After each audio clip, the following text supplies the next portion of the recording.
mes amis, j'espère que cette vidéo vous trouvera encore une fois de plus en parfaite santé physique, morale et spirituelle. Aujourd'hui, nous allons parler des notions de base de la programmation C.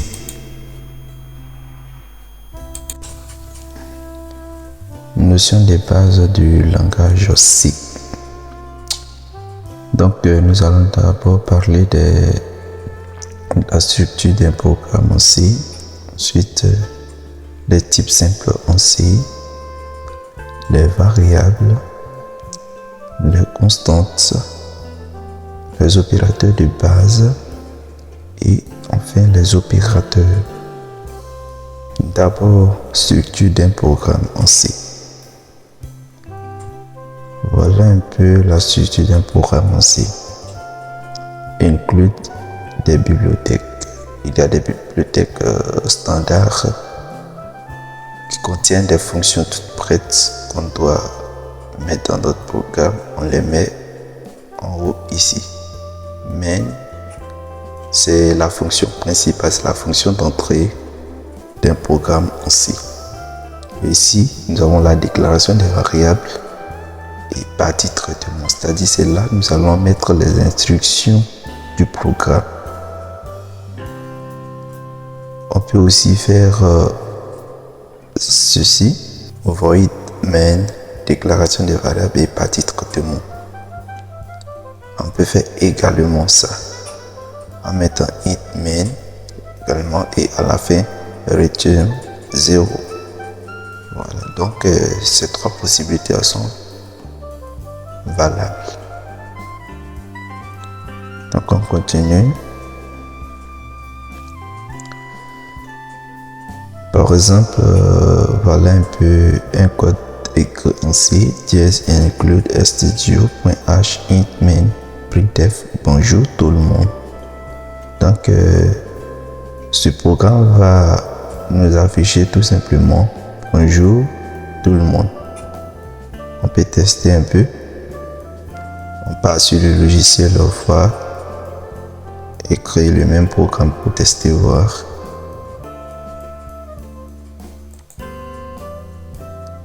Donc pour cela on va créer un nouveau projet. On va cliquer ici, fichier source et on va mettre l'include des préprocesseurs, dièse include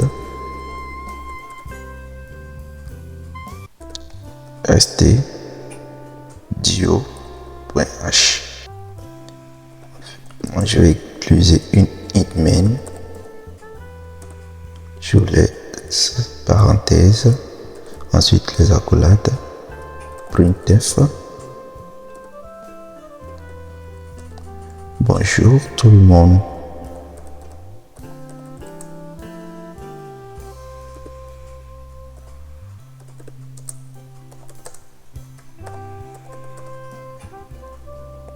Et on met un point virgule. Ici je n'ai pas mis le B. Bonjour tout le monde. Et à la fin, return 0. Point virgule, on va compiler. On va lui donner un nom. Par exemple, bonjour. Bon. Test tuto. Et on va l'enregistrer. Voilà, tout a marché. On exécute, voilà. Ça nous affiche ici. Bonjour tout le monde. Donc ça marche bien. Donc on continue.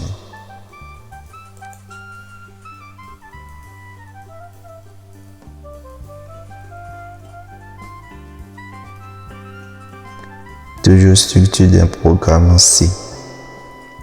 La directive dièse include permet d'informer le précompilateur d'inclure le fichier studio.h dans le programme. Les fichiers dont le nom se termine par .h sont des fichiers en tête, contiennent les déclarations nécessaires pour qu'un programme puisse utiliser correctement les fonctions de la bibliothèque standard. On les met toujours en haut de nos programmes. Vous voyez? La fonction main est le point d'entrée au programme C. Après, nous allons voir les tableaux, les fonctions, les fonctions qui retournent une valeur bien. Et on va constater que les fonctions peuvent être déclarées en haut, avant ou bien après la fonction main. Mais dans tous les cas, ça va marcher. Mais retenons simplement que quel que soit le nombre de fonctions dans notre programme, le point d'entrée dans le programme C va toujours commencer par le main. Printf est une fonction de la bibliothèque standard studio.h, standard input-output, qui permet d'écrire un message à l'écran. Qui permet d'écrire un message formaté en fait. Voilà. Les types simples en C.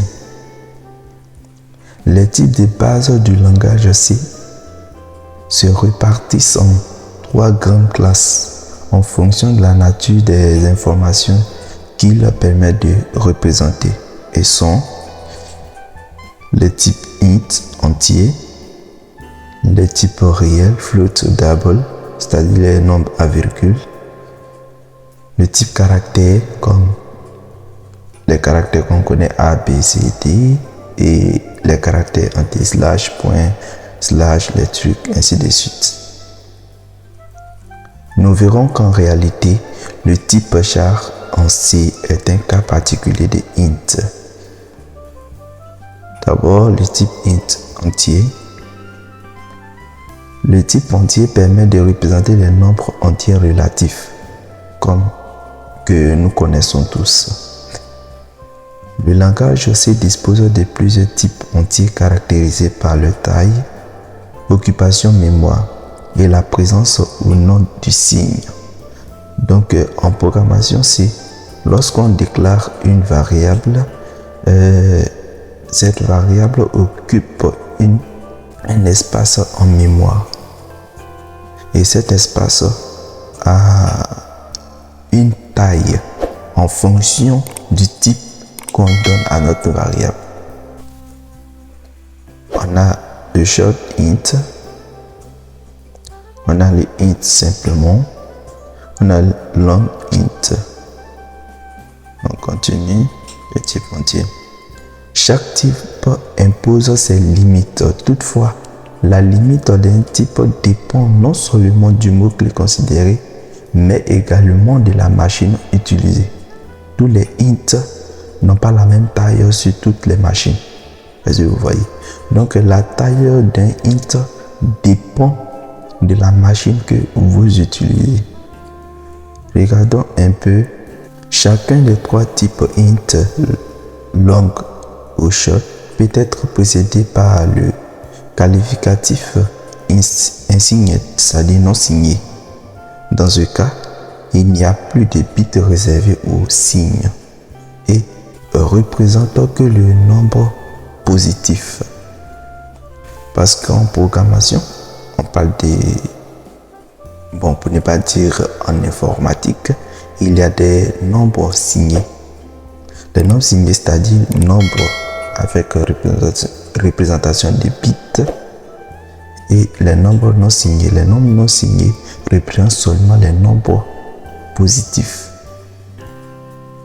Ensuite, regardez un peu ce tableau, la taille qu'une variable de type int short, de type int peut prendre en mémoire.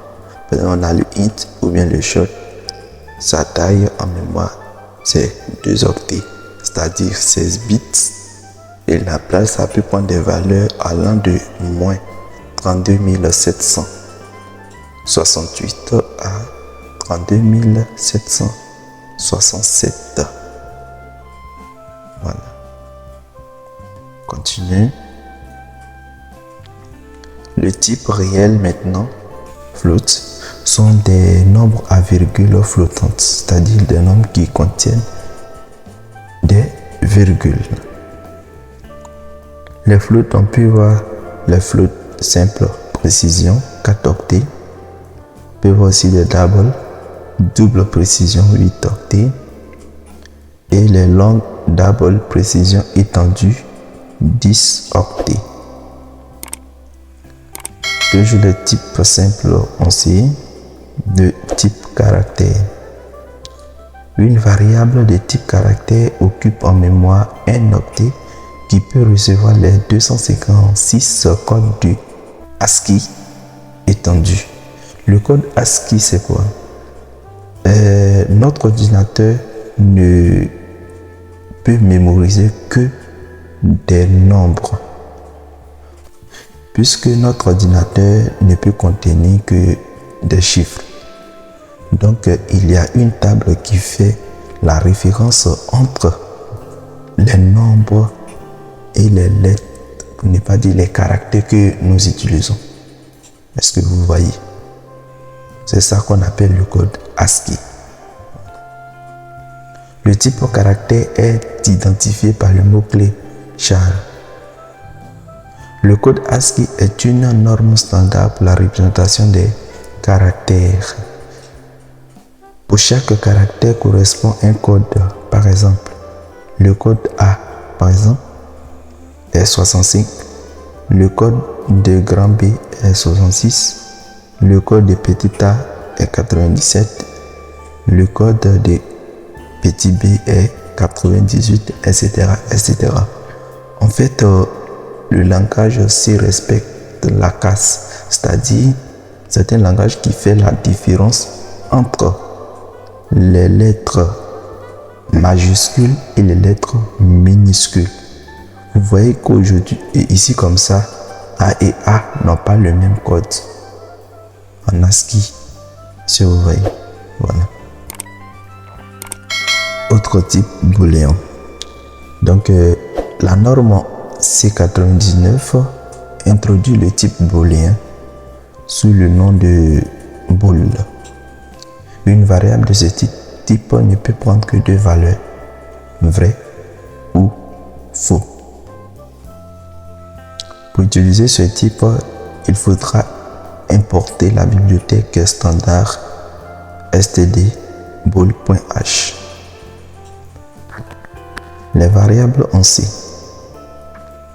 Pour être utilisée, une variable doit être déclarée comme suit. Type, nom de variable, virgule, retenez bien ça. Tu mets le type soit int, float, char, short, etc., etc. Et maintenant, on met les noms de variables. On met nom de variable 1, par exemple, virgule, nom de variable 2, nom de variable n. Et à la fin, on doit toujours mettre un point virgule.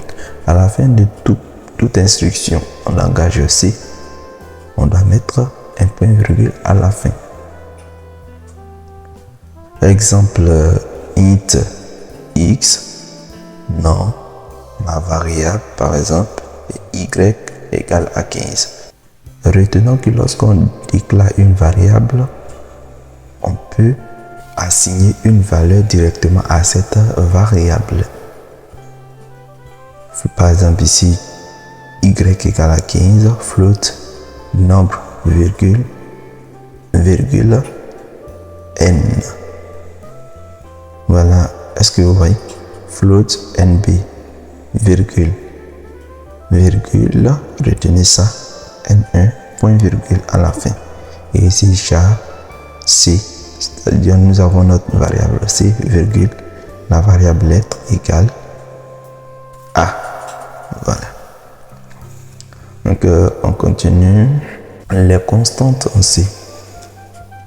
Syntaxe. Lorsqu'on veut déclarer une constante, on met le mot-clé const, ensuite nom de la constante égale valeur. On lui donne la valeur directement. Ou on peut faire aussi define, nom de la constante et valeur.